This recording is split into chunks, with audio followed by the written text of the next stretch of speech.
మల్కాజ్గిరి నియోజకవర్గ అభివృద్ధి కోసం బీఆర్ఎస్ పార్టీ ఎల్లప్పుడూ పనిచేస్తుందని బీఆర్ఎస్ నాయకులు మీడియా సమావేశంలో తెలిపారు.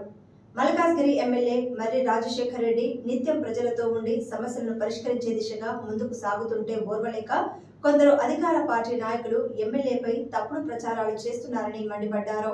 ఈ సందర్భంగా విలేకరుల సమావేశం ఏర్పాటు చేసిన టీఆర్ఎస్ నాయకులు మల్కాజ్గిరి నియోజకవర్గంలో ఇప్పటి వరకు జరిగిన అభివృద్ధి కార్యక్రమాలను వివరించారు. నియోజకవర్గంలోని ఆర్కేపురం ఫ్లైఓవర్ నూతనంగా ఏర్పాటు చేయాలని ఎమ్మెల్యే కోరగా దీనిపై ప్రభుత్వం స్పందించి వెంటనే నూతన ఫ్లైఓవర్ కోసం మార్గదర్శకాలు విడుదల చేసిందని, మల్కాజ్గిరి నియోజకవర్గంలోని పలు రైల్వే క్రాసింగ్ వద్ద ఆర్యూబీ నిర్మాణం కోసం శాంక్షన్ చేయించామని తెలిపారు. మనకి శాంక్షన్ కావడం జరిగింది. మరి ముఖ్యంగా మొన్ననే ఈ యొక్క ఆర్కే నగర్లో కొత్త రైల్వే స్టేషన్ ఏర్పాటు కావడం జరుగుతున్నది.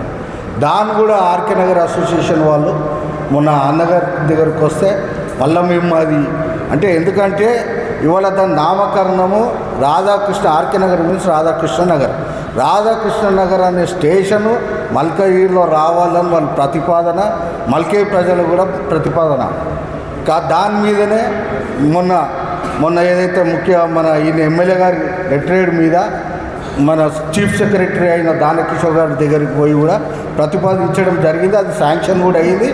కేవలం మన ఈయన ఎవరు దానకిషోర్ గారు కమిషనర్ గారికి లెటర్ రాసి దీని నామకరణం మీన్స్ లెటర్లు అంటే స్పెల్లింగ్ కానీ 3 లాంగ్వేజ్లలో హిందీ, తెలుగు, ఇంగ్లీష్ ఇంకేమైనా లాంగ్వేజ్లు ఉంటే కూడా వాళ్ళు స్పెల్లింగ్స్ ఇస్తే ఆ స్పెల్లింగ్స్తోని ఆ యొక్క రాధాకృష్ణ నగర్ ఏర్పాటు కావడం జరుగుతుంది. ఈ యొక్క ఘనత కేవలం మర్రి రాజశేఖర్ రెడ్డి గారు అని కూడా నేను ఈ యొక్క సభ మాకు పత్రికా విలేకరుల సంబంధంగా తెలియజేస్తూ ఉన్నా.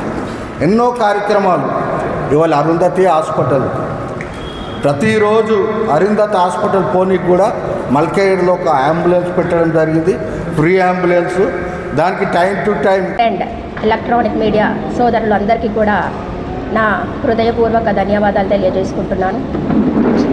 ఇక్కడ ప్రెస్ మీట్ పెట్టే ముఖ్య ఉద్దేశం ఏంటంటే గత సంవత్సరన్నర కాలంగా మా ఎమ్మెల్యే గారైన మర్రి రాజశేఖర్ రెడ్డి గారు తీసుకొచ్చిన డెవలప్మెంటల్ ఫండ్స్ ఏవైతే ఉన్నాయో, అదేవిధంగా అభివృద్ధి ఎలా అయితే జరుగుతుందో చెప్పే ముఖ్య ఉద్దేశమే ఈ ప్రెస్ మీట్ పెట్టడానికి కారణం.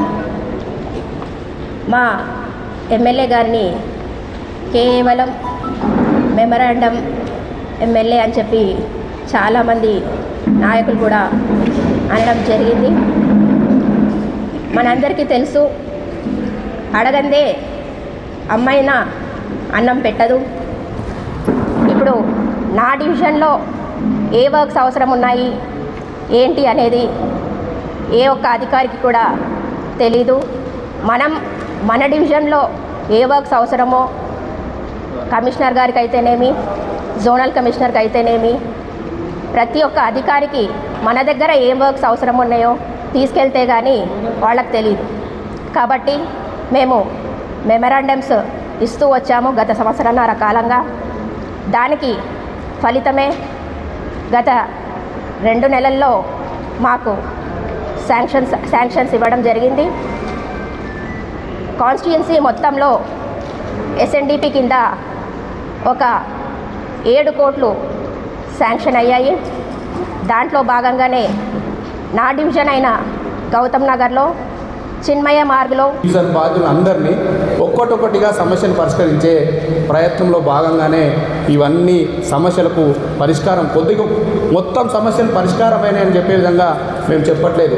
కానీ మా ప్రయత్న లోపం ఎక్కడ లేకుండా ఖచ్చితంగా ఎమ్మెల్యే గారు ఆ ప్రయత్న లోపం లేకుండా తనతోటి సహకరించే విధంగా ఇలా ఏ విధమైన సహకారం అందుతూ ఉంది. మల్కాజ్గిరిలో అధికారుల నుంచి కానీ ఆటంకాలు ఏర్పరిచే విధంగా ప్రయత్నాలు జరుగుతున్నా కూడా ఆయన సంకల్ప లోకాన్ని ఎక్కడ కూడా వెనక్కి తగ్గకుండా ఖచ్చితంగా ముందుకు పోయే ప్రయత్నం చేస్తూ ఉన్నారు.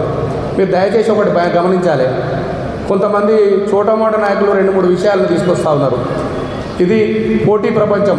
ముఖ్యంగా రాజకీయాల్లో ఈ రోజున పోటీ ఎక్కడ లేదు. రాజకీయాల్లో చాలా విపరీతమైన పోటీ, అబద్ధాల ప్రచారం, అబద్ధాన్ని 100 సార్లు చెప్తే అది నిజమయ్యే పరిస్థితులు నెలకొన్నాయి. మేము కూడా కొంచెం పత్రికా విలేకరులు కానీ ప్రజలకు విషయాల్లో కొంచెం దూరంగా ఇంకా దూరం అయిందేమో అన్న భావనతో ఈ పత్రికా విలేకరుల సమావేశాన్ని నిర్వహించడం. ఇక నుంచి ఖచ్చితంగా మీతో కోఆర్డినేషన్ అయ్యి ఇంకా ప్రచారాన్ని ఉధృతం చేస్తాం.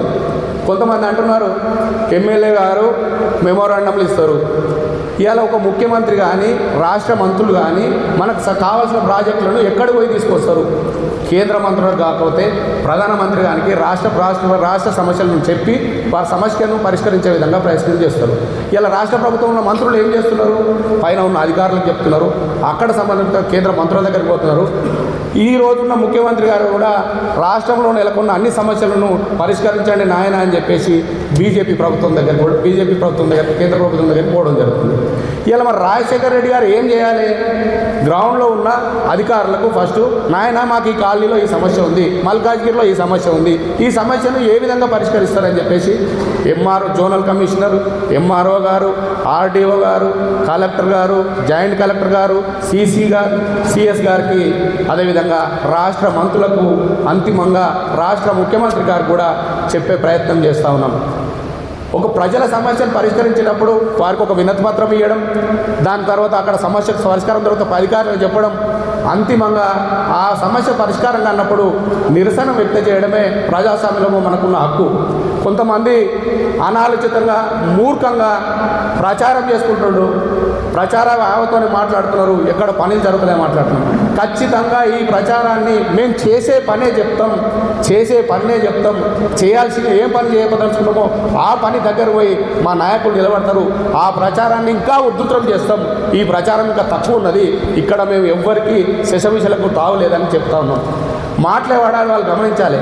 సమస్యను పట్టుకున్నప్పుడు ఆ సమస్య మీద 1-4 సార్లు ఆ అధికారులను పిలిచి వాళ్ళ దగ్గరకు పోయి, ఇలా రైల్వే సమస్యలు ఉన్నాయి, ఇలా గౌతమ్ నగర్ ఉండని, ఆర్యపు ఉండని, కానీ ఒక్కొక్క కార్పొరేటర్ 10 సార్లు 20 సార్లు ఆ అధికారుల దగ్గరికి వెళ్ళి సమస్యను వివరించి అక్కడున్న ఇబ్బందులను పూర్తి